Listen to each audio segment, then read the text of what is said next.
Recent patent filings by Disney show us how they intend to bring Star Wars characters to life over at Star Wars Land, but we'll get into it all up next.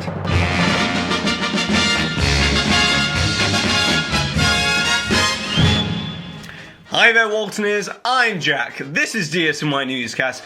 Go ahead and subscribe down below if you haven't already, and these videos come out on a Sunday, a Tuesday and a Thursday, don't forget about that. And congratulations to the winners from the last video of these DSNY Newscast pins, that's Shane Ritz and Brianna Lane. And with that being said, let's get to the news. As this past weekend, the Diz, who are celebrating their 20th anniversary this month, so congratulations to you guys, recently discovered Disney patent filings that give us an insight into the future of what they intend to do with audio-animatronic technology within the Disney parks. In the patent itself, it describes an audio-animatronic that can detect when a guest is in close proximity to the audio-animatronic or is properly seated before the vocal audio playback begins to play.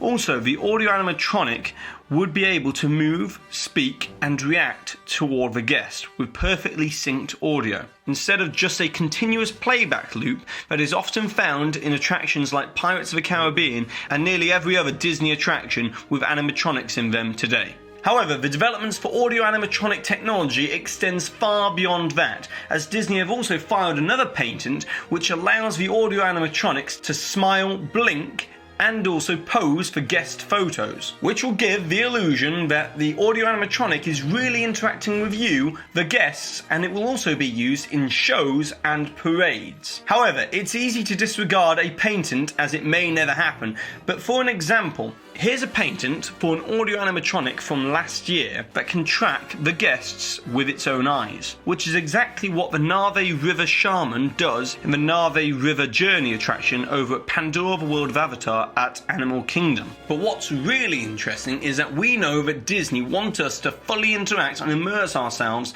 in Star Wars Land. And this means that the creatures and the characters that make up Star Wars Land will not fit normal human proportions. So therefore, an awful lot of these characters will have to be audio-animatronics. As we know that Disney intend on bringing the cantina to life over at Star Wars Land, full of colourful characters from the Star Wars universe, and having shows within the dining area. So this would only make sense that these animatronic characters featured within the cantina environment will only be able to interact directly with guests when the guests are nearby or have been triggered via the motion sensing technology. However, it's over to you, the Waltoneers, as I want to know how you would use this type of new audio animatronic technology in existing Disney rides to really boost that type of attraction. So get creative down below and I'll give away another one of these DSNY Newscast pins. But other Disney patents for Star Wars Land show us how Disney intend on making the lightsaber a reality within Star Wars Land. As the way the effect is supposedly created, from what I can understand from the patent filing, is that fixed projection systems or drones will fly over the audience, locating the lightsaber through invisible IR transmitted light. Then the corresponding projection effects will carefully track and real-time map the lightsaber's actions to create the illusion of dueling lightsabers and deflecting blasters.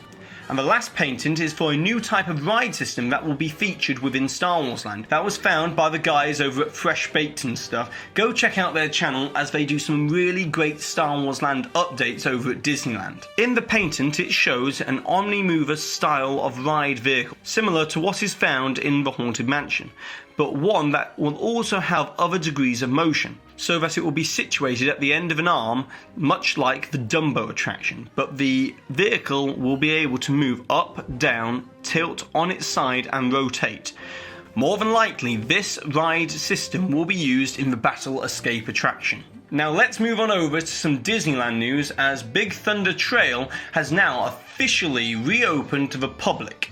And Walt Disney Imagineering have done an amazing job with this new style of rock work that will blend into both Frontierland and will also serve as a transition into Star Wars Land. But this is really exciting as it also confirms and gives us the first glimpse of where the Star Wars Land entrance is going to be from Frontierland into Star Wars Land, as this area here will be one of the 2 entrances into Star Wars Land. But Disney intend on using the mountainous landscape of Star Wars Land as a backdrop for Frontierland, as you will be able to see parts of Star Wars Land from certain locations in Frontierland.